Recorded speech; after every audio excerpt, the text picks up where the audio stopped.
What is up, Star Wars fans? Welcome back to another episode of They're Only Legends. TOL, your number one stop for all things related to a galaxy far, far away. My name is Tyler. With me, as always, is my brother in the Force, Spencer. How we doing today, Spence? Good, baby. Hell yeah. I How almost could we forgot not what be? we were doing.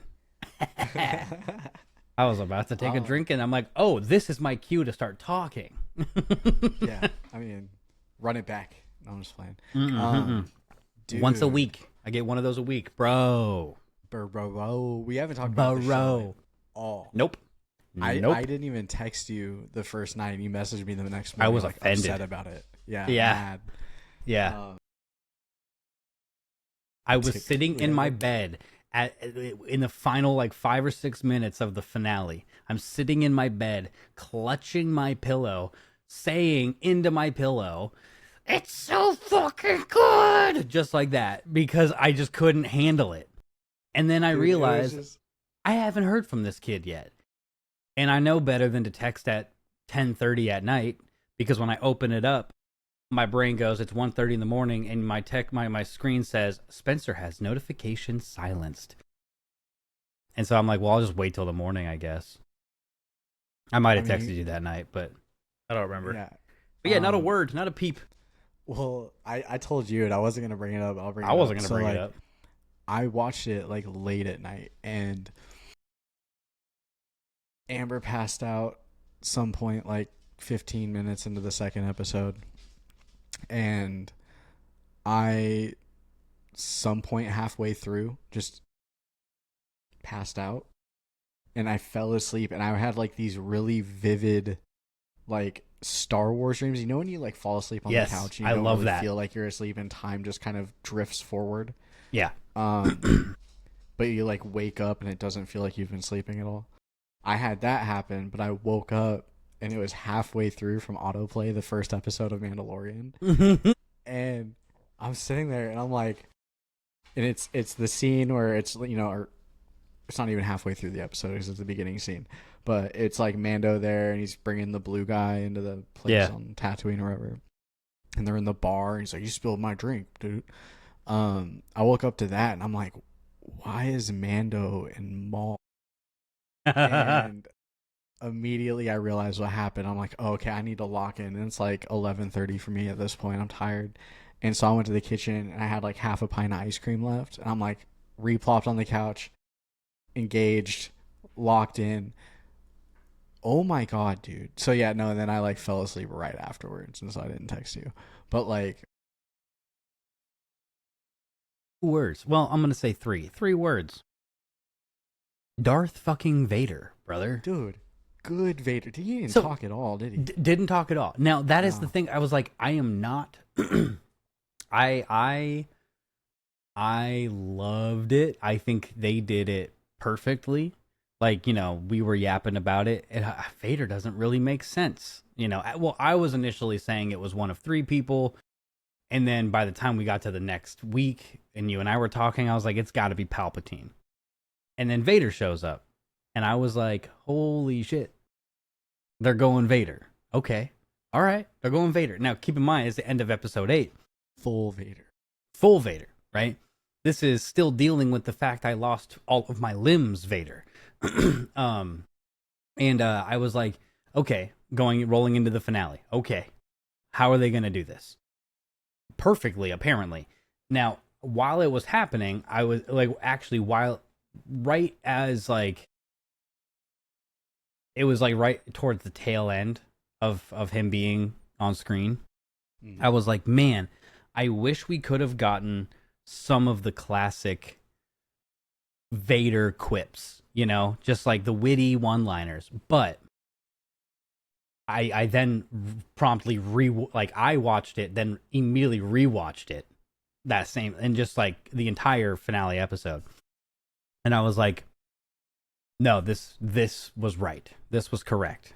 This was perfect. Like, he's not there yet. You know, Vader in the OT, he's had 20 years of just eradicating Jedi and dominating the entire galaxy, affording him the I guess you could say comfortability of being the Dark Lord, Darth Vader, and like leaning into that, like those little one-liners that we love, the the don't choke on your aspirations, Director Krennic, or whatever, which I know is Rogue One, not OT, but same timeline.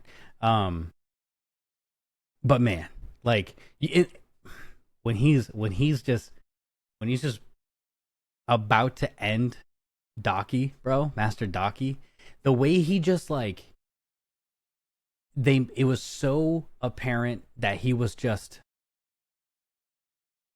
going half speed the entire time until he gets to the point where Maul's not there, Master Daki's right there, and he gets hit by the saber, and he just says, "Yeah, fuck it, dude, you're dying," and he's just wailing on him, just wham, just nonstop until finally so many things.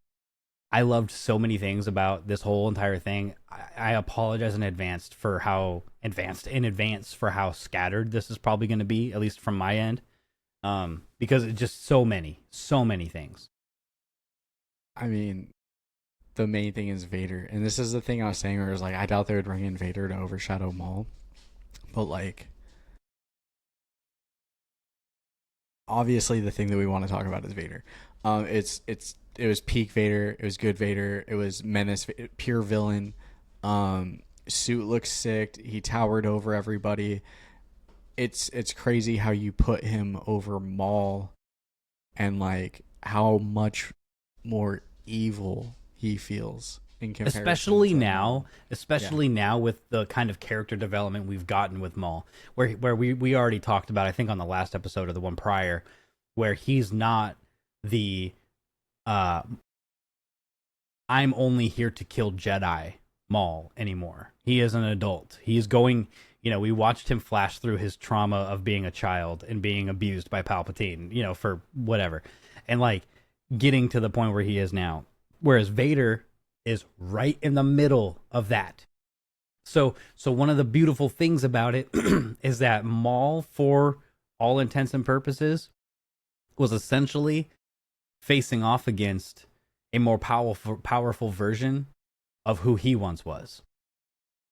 He just didn't know who he was facing, He didn't know he was going, like, that was another thing that I loved, was like Vader, like they really leaned into the fact that nobody knew who this guy was. Yeah. They were trying to figure out, like, they're like, okay, like between Daki and Maul, they're like, okay, we know he's a Sith. Yeah. They're like, he's not an Inquisitor. He's not an Inquisitor. Yeah.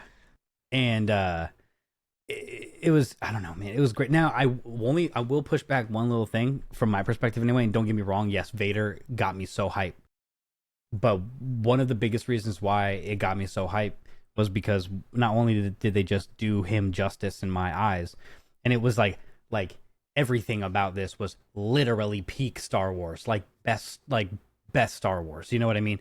But like they took Vader, brought him in, gave us what we wanted, and then used him as a tool to further Maul's story. Not the other way around. And like, so like you said, like, all we want to talk about is Vader. You don't think they would bring Vader in to overshadow Maul? I don't think they overshadowed Maul at all by bringing in Vader. I think they brought in Maul, or brought in Vader, and they perfectly pinpointed where we are in the story by doing so. And basically using Vader, Maul used Vader more or less to further his own plan. The second he walks away from Daki dies. There's the trigger. Now Devin is going Talon route. You know what I mean? Like, and Red dude, lightsaber and all. So the moment when I was doing, like I said, that whole like, this is so good, freaking out in my bed, was when right after Daki dies, Talon, like, not Talon, sorry, I'm already going there. Devin taps in, right? Devin taps in and is facing the 11th brother, which we learned after last week, calling him Birdface or whatever. The 11th brother, and by we I mean I called him that. Fighting him, loses her saber, and then and that's the thing, dude. It's like, it wasn't even Vader that had me that hype. She's laying there without a weapon. And Maul, dude, I'm getting chills just thinking about it. Before we even see Maul limp into frame, we know he's coming, but before he even limps into frame, his fucking lightsaber hilt comes around the corner a fraction of a second before he does. Instant foreshadow, right? Air quotes around the foreshadow. Lightsaber hilt comes in, then he comes around the corner, and she's laying there. And then he disconnects and sends it to her, right? And the reason why that moment stuck out so hard to me, callback, flashback, fall back to earlier in the season. She has half of his saber. She's acting like she's going to fight him, or they do fight. Or maybe they don't. I don't remember. I haven't rewatched the whole thing yet. She's about to leave. And he says, I will be needing that back, and takes his saber back from her. And the beautiful moment to me was as she's laying there needing a saber, he sends his saber because he needed it back from her. So that way, when she needed it, he can give it to her because he needs her to have it. And then boom, they start fucking fighting him, and then they hurt him a little bit. 11th brother's gone. And Maul's plan, he lost everybody in his crew except a little short guy, can't remember his name. Now he's a part of Crimson Dawn, and he's about to work with Crimson Dawn, and he has his fucking I wanted to call her his Padawan, but his apprentice. And it's like that one moment, dude, and I was like, this is so good. Like the second she got that saber from him. This something? I'm stuck on it now. Irrelevant. I don't know. Also, fucking Dryden Voss. Yeah, Dryden Voss. Dryden Voss, dude. Yeah. So good. Coming in on the ship himself. Oh, yeah. For the extraction, blasters out the hangar. Where's Maul? We need Maul. You know, yeah. Which the whole time, so he's setting up to where essentially Maul's going to help me take this guy out so I can become leader of Crimson Dawn. But we know in Solo, he reports to Maul. So that's going to get switched up. Yeah, no, Dryden Voss was sick, dude. The scene, well, we do get a scene where it's Docky, Devin, Maul against both Inquisitors and Vader. Oh, crazy. The saber fights in this, insane. And how do we feel about Maul doing the Ahsoka / Starkiller fighting? We are here for it, is what we are. Do you think that he learned to fight like that after he was bested by Ahsoka? I mean, I'll allow it. Wars? I don't care what they say how he learned it. You know what I mean? I didn't make the Starkiller connection until I saw a reel about it. I just thought it was cool the way he killed the ATST, and then people are like, "That's the callback." I'm like, "Oh, must be," because they said it is. I'm not gonna sit here and pretend like I knew that at all. Sure. But, yeah, no, there was. But I love it. It was so cool. But immediately when I watched it, the first thing I thought of was like, I wonder if he learned to fight like that after like he was bested by Ahsoka. Last time we seen him. So he's like, you know what? I know how to use a double-sided one, but clearly 2 is better than 1, so I got to learn how to do this. Yeah. Because this youngin kicked my ass. Yeah. Maybe that's why he also ends up like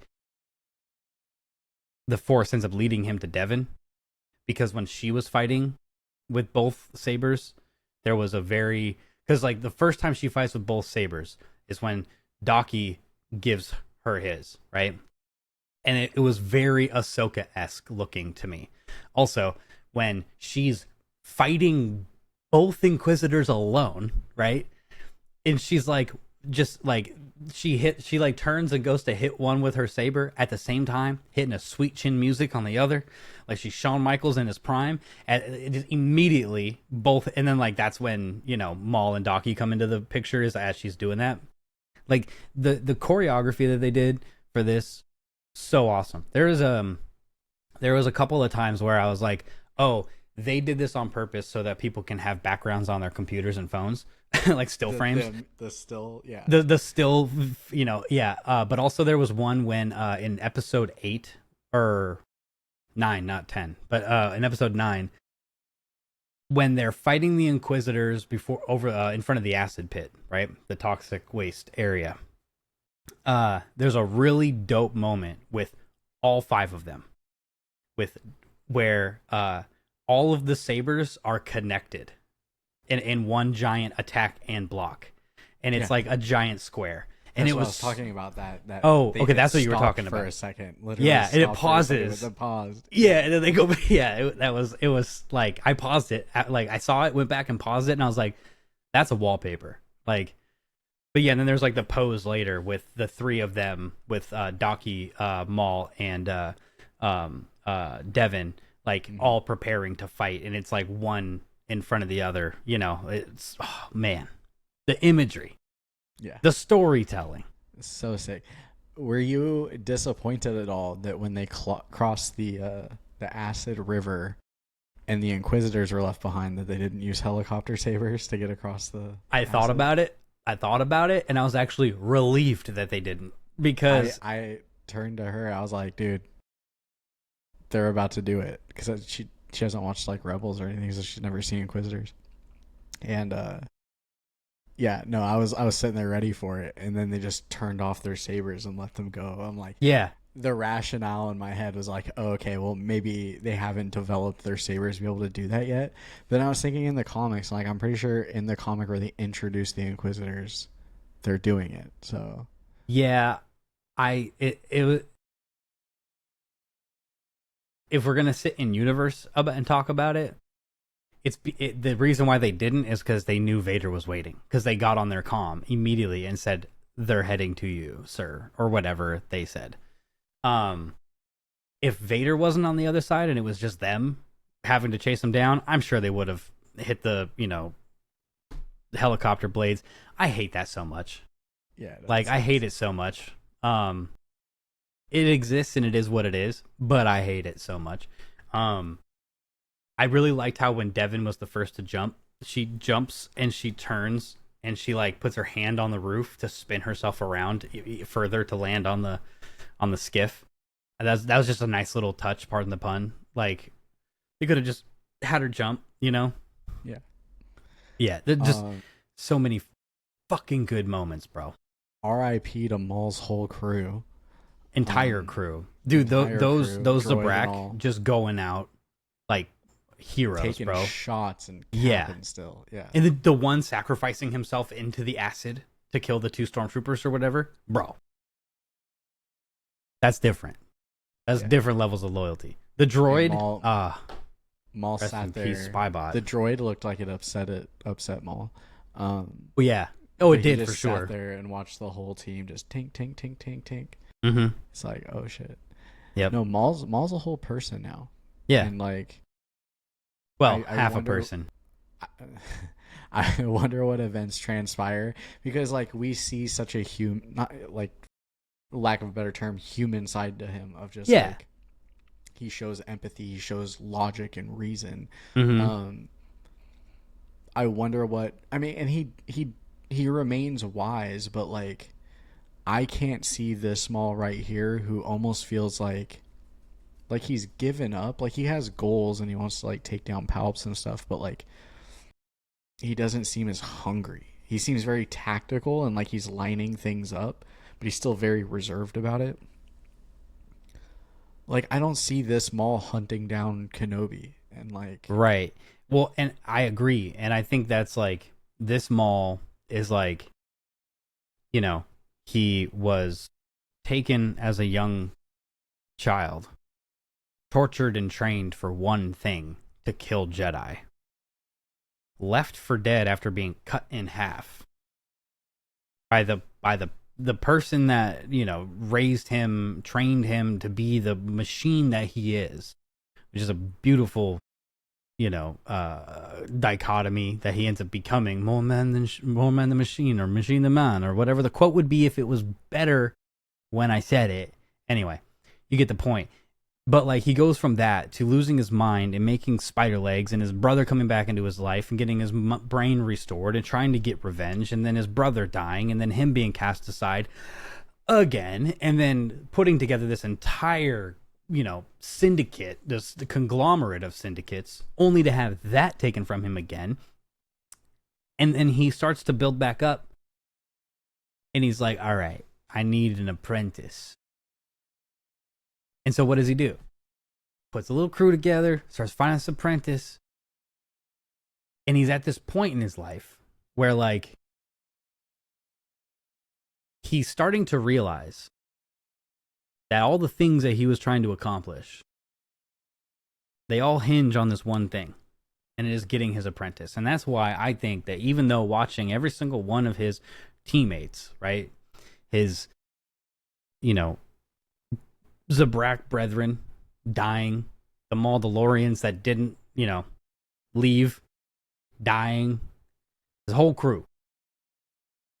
And like you said, he's just watching them get picked off. It's like, well, Devin's the only thing that actually matters. And even though those things probably hurt him deeply, he still has the one goal in mind, which is getting Devin to join him. And I really liked how, like, they're like, Vader shows up and they're I think one of the biggest things that is, like, to your point, as I'm kind of talking in a circle, but to the biggest point, I think to your point is, like, right when they run into Vader, they're all standing there in front of him, sabers drawn. And Maul, who, 10, 15 years ago, Maul would have just run right into the jaws, right? And just started swinging. This Maul, literally with, like, fear in his voice, says, run. Because he knows, he can just tell, we need to leave. Like, whatever this is not something that we can handle. We need to go. And, like, that's felt the dark side. They just felt it. And that's, dude, go ahead. I was going to say, I feel like Vader would be like a dark hole rather than something that's irradiating. I think it would be like an abyss. Yeah. Like, if you were to be able to use, like, force vision, where you could just see things as the force moves around and through it, Vader... Yeah, like a shatter point. Vader is just a black hole. Vader is just not even an emanating dark energy. It is sucking in everything around it. And one thing that I love a lot about Maul in this entire scenario, like, essentially running from Vader, is like, yeah, his goal is still his goal. Devin needs to join me, right? Docky is a problem, because he's going to be the reason why he's the only thing that keeps Devin from joining Maul. And Maul knows this. But Maul also understands that if I want this to work at all, we need to live. First and foremost, we need to either defeat this guy or get away from this guy. And, like, Devin goes ahead to help the Lawsons. And it's just Docky and Maul. And Maul, it was like a really cool moment where it's like, I'm not going to consider Maul like a master. He's not on, like, master, like, Jedi master levels. He's pretty damn close. He was a Sith Lord. He's Darth Maul, right? His life has been devoted to the Force. Yes. And they're, like, watching Maul and Docky, like, discuss their opinion of the tactics needed to fight Vader was really cool to me. Of, like, Maul just being like, look, we need to attack. This guy has been trained to kill Jedi. He knows what the Jedi... He knows what you are going to do before you do it. Yeah. We need to attack him with aggression. That is the only way. And Docky's like, no. We need to have patience. Blah, blah, blah. The typical Jedi Master shit. And, like, Maul is just like, you would be wise to heed my words. What he says that to Devin about Docky. But, like... And then, of course, like, and then Docky's helping him. He's limping along with him. And then Vader just Michael Myers as Jason Voorhees through a wall. Just out of nowhere. Yeah. It was, you know what? Now that I've said that, it actually makes a lot of sense. Like, that is exactly what he was doing that whole time. He was just classic Halloween monster villaining the entire time. Slow walk behind you. Slow walked all the way there. When they tried to use the Force on him, move him back 10 feet. Like... Oh, man, like, it was so fucking good, dude. Yeah. It's so good, dude. It was rad. Um, yeah, I was completely caught off guard. I wasn't expecting Vader like that. I'm like, I don't think they're gonna bring him in like that. Um, Everything else, which was very predictable, of like something's gonna happen to Docky, and that's what's gonna happen. Yeah. Yeah. Devin join Maul, and it is like that. I just watched a tool of the Emperor kill my master. Like, I want Yeah. revenge. On that. You called this what, 3 weeks ago? Yeah, You but know, so did a lot of people. a lot of people But, did. like, I'm not saying you're special. You're clearly ordinary, but no, I just mean like, but like, yeah, it was exactly what we thought it would be, right? It's like she's gonna watch her master get struck down. It's very poetic. Poetry rhymes. That Vader is the one that she watches kill her master. Which that exact moment, like, Vader knocks the saber out of his hand and is standing over him. And the last thing we see before it cuts away is just the end of Vader's saber in the foreground as Docky's looking at it. It cuts to Devin. And as it cuts to Devin, I'm like, wouldn't it be cool if she just feels him die and we don't see it? And then she was like, Master, and then runs. And the next thing we see is Docky with a saber through his chest. I was like, oh, that is so good. That is so good. Yeah. Anyway. I wasn't trying to railroad your point or your opinion there, but it's just, I haven't been this fucking excited about Star Wars in a very, very long time. it's good shit, bro. Like, I don't know. It's so fun. I say that about everything. It's fun. It's Yeah, but this so has a fun, capital though. F, though. It's so fun to just like sit down, and like a lot of the season wasn't like that. A lot of the season, I didn't expect to culminate to this. Like, I knew that there was going to be some kind of boiling point with the Inquisitors and stuff, but I was just like, to just throw monster villain Vader into the mix, and like, dude, it's so good. Like, it was done so good. perfectly too, though, because like they tease it, right? They tease it at the end of episode 6 when Marak is reporting to somebody on a holo. Got everybody talking. Who the fuck is he talking to? You and I had a whole conversation. Basically, by the time we get to the next 2 episodes, we're ruling out Vader completely.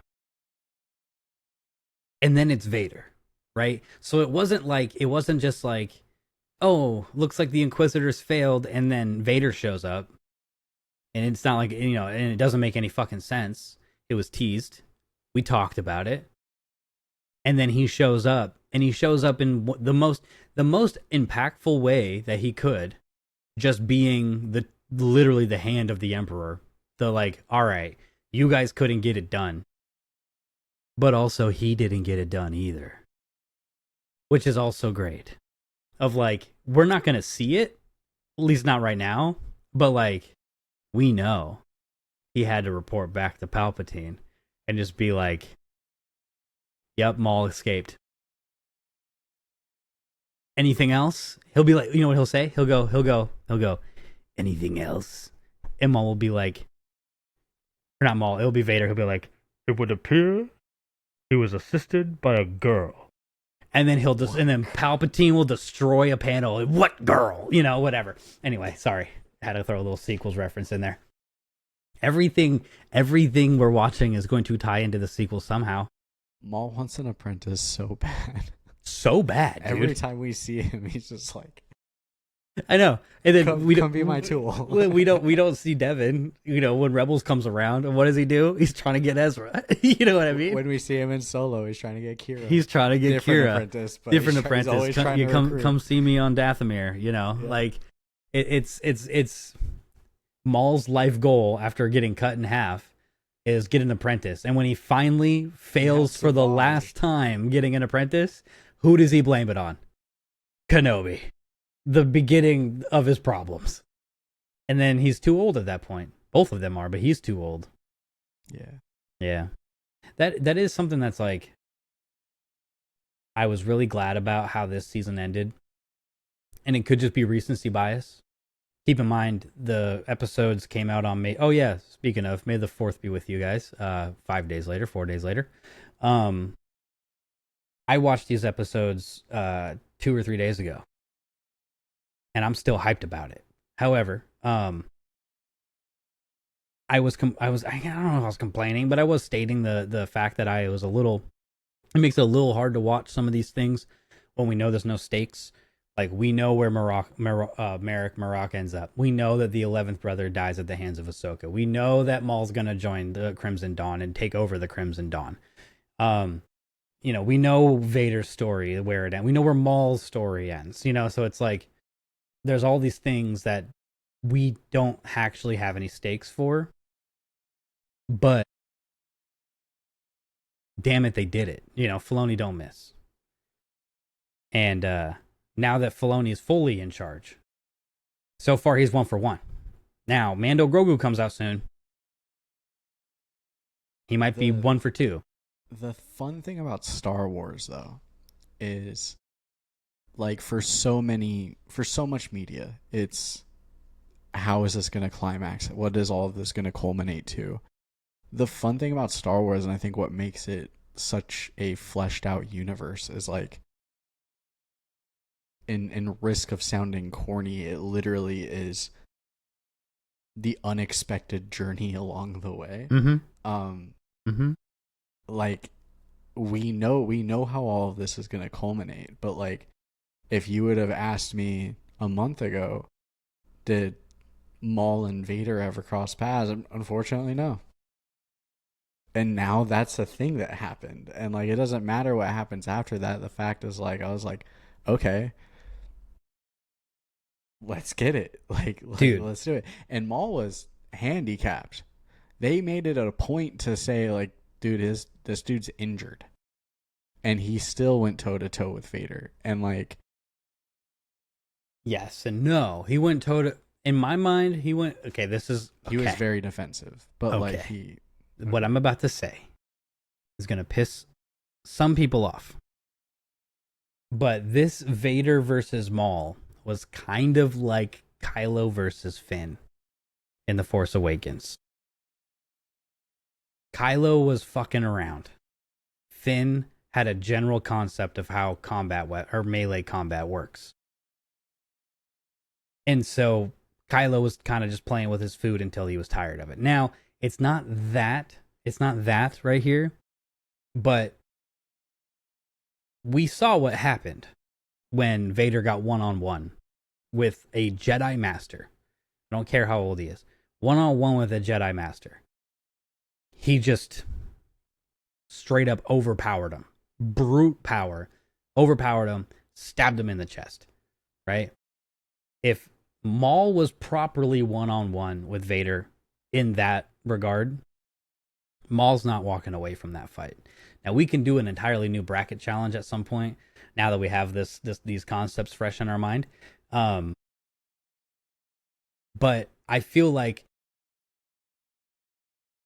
they made a point to show that Maul was injured and he was holding his own, but he was holding his own with a Jedi Master at his hip. And when the loss was very much looming in Maul's eyes, he took the opportunity to further his plan, and he bailed on the Jedi Master. So that way then, Daki could be removed from the picture, and then he could hopefully escape with Devin. Because Maul's smart. But Maul wasn't going to be beating Vader in that moment. One thing that I did think about is that, you know how, like, and I don't know if this is canon anymore, but there was that conversation a long time ago about how, like, midichlorians and the Force and your ability to wield it actually depends on your physical body, right? And how Vader lost a lot of his power after he was dismembered by Anakin, or by Obi-Wan. And so he was kind of like, I was doing some bro math in my head about how much power has been deducted from both of these two. I was like, well, Maul is literally half a person, right? He's a torso with robot legs. Vader is a torso who lost below the knees and below the elbows. That kind of almost equals, like half of the legs and half of the arms kind of equals all the legs, right? And none of the arms. So you could say that they were both equal in their overall force power ability in terms of what they were able to harness. Yeah. However, we know that Anakin has far more force ability and power. The same amount of midichlorian receptors. Yeah, there was theoretically, yeah. However, Maul was hindered by the fact that his leg has been failing for 4 episodes, which would explain how he gets those weird foot legs that you were talking, those hoof claw looking legs. Crimson Dawn's gonna hook him up.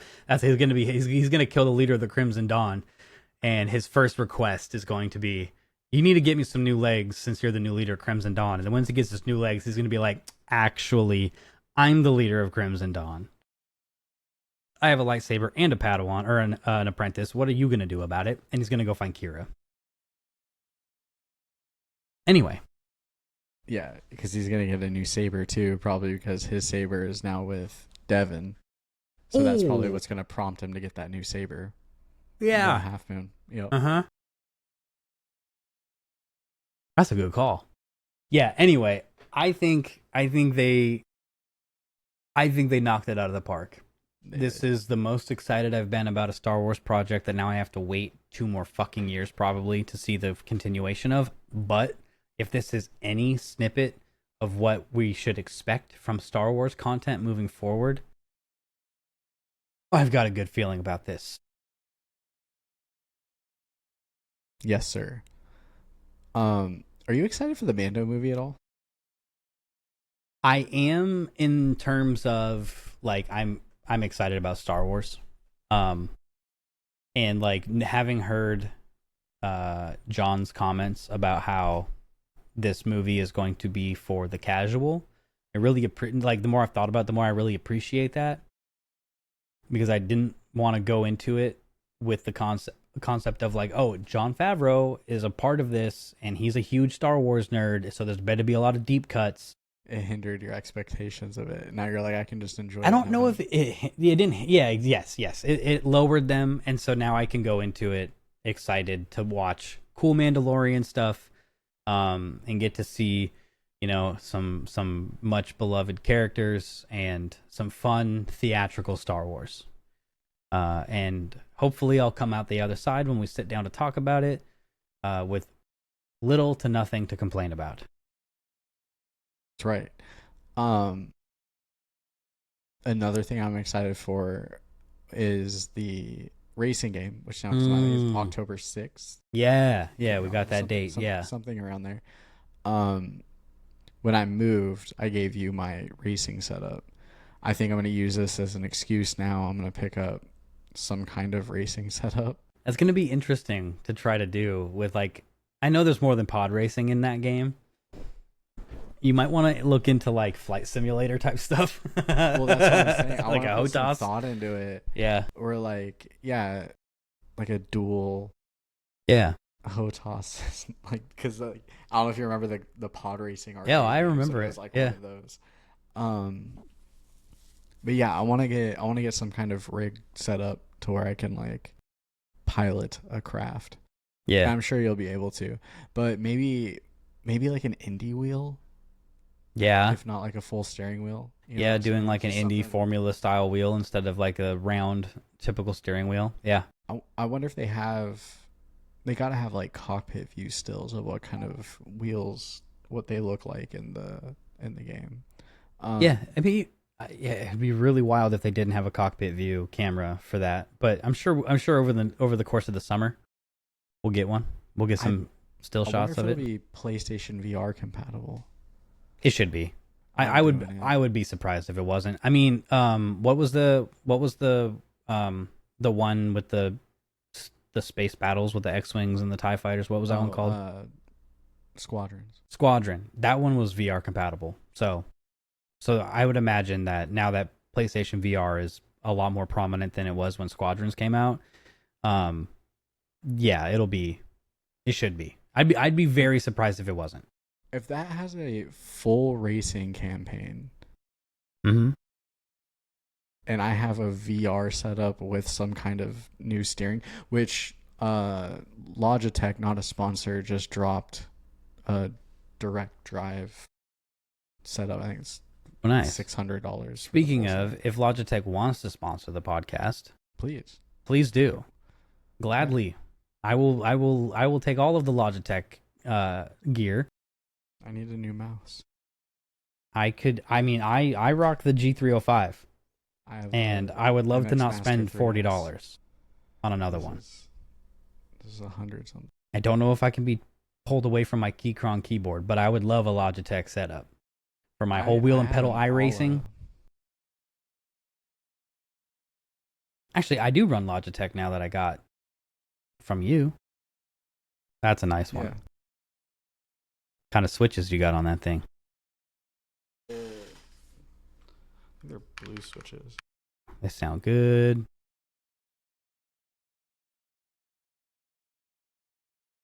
The 10 keyless over there too. They got a little bit more clickier. I don't remember what switches are in there, but I like the butteriness. Anyway. Yeah, dude. I think I'm gonna get some kind of racing setup. If not VR, at least a steering setup, because I have room for one now, so why not? You know, it'd be fun to get like a little Discord setup, play some pod racing with the community. That'd be cool. I would love to play pod racing with the community. That would be cool. Yeah. You're talking about this community? Our community. Like the show's community? Yeah, please, that'd be fun to do. Yeah, we'd have to set something up, but if you plan on playing when this comes out in October, reach out to us. We'll get something set up for sure.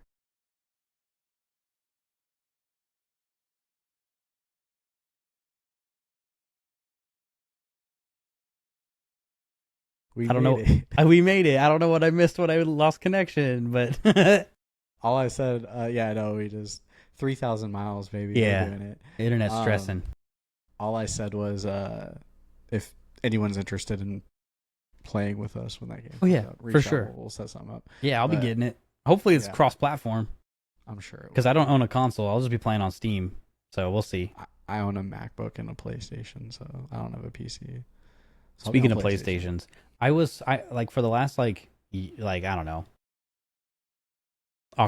since October, I've been talking about running to the Goodwill, right down the road, and looking for a Blu-ray player because I have a bunch of Blu-rays that I just don't watch because I don't have a Blu-ray player, and I just haven't gone. Last weekend, I was looking for something, and I was just ripping apart boxes, just trying to find stuff in the storage in the garage. And I came across my duffel bag that has my PS3, and I went, "Oh, I have a Blu-ray player." Heck yeah, dude! I just forgot that I own a PS3, and it's just a duffel bag, and it still works. I got Midnight Club Los Angeles on that thing. I got a bunch of NASCAR games on that thing. Hell yeah, dude! Yeah, I'm gonna have to break it out downstairs, and my girlfriend has a PS4 that hasn't been fired up in years, but it's sitting in a tote in my closet. My PS4 is still with my previous roommates from 4 years ago, and I would love to get that thing back if they're not using it, but that's a different conversation. Get Rock Band going, dude. Oh man. Yeah, man. Clickety clackety them drum. We have a Switch hooked up downstairs too, so we were playing like Mario Party and stuff. Hell yeah. I did that with my previous roommates a year ago. Yeah, it's a blast. Yeah. All right, man. Well, yeah. Maul's dope. Excited for the game. Next week we're gonna be doing a recap of the show and maybe a couple other things as well to be announced. Yeah, a little throwback action. A little throwback action for the OGs. You'll remember it. If you tune in, you'll remember it. Yeah. Way OGs. Way. Show. Like within the first 7 episodes. Yeah, 5 episodes. 5.5 years ago. Yeah. Fun stuff, dude. And then, we're, so we got a couple weeks of just some fun games and stuff planned that people are going to be able to get involved in. And we're also, I'm just going to make the announcement, we're going to be starting Maul Shadow Lord. Or not Shadow Lord. Jesus Christ, we just... Lockdown. Lockdown. We're going to watch Joe Schreiber. Yes, we're going to read Maul that book. Lockdown. We're going to read it. So if you have that laying around, dust it off. It's on Audible. I'm sure that's... Yeah, it's on Audible. Free platforms as well. It's on Kindle. Yeah. Library app. Yeah. I don't know if you have an iPad. Or if you live near a library, I'm sure they have it. Yeah. Mass market paperbacks, $8 at your local bookstore too. Your local bookstore. Yes, not Amazon, not Barnes and Noble. Go to your local bookstore. Local bookstore. Even if it's $10, support them. Yeah, keep them in business because there are fewer and fewer by the day. That's right. So I look forward to that. But yeah, man, take us out. Yeah. I hope you guys were enjoying the hell out of this show like we were. We'll touch on it again next week. But until then, we love you. We appreciate you. But most importantly, may the Force be with you.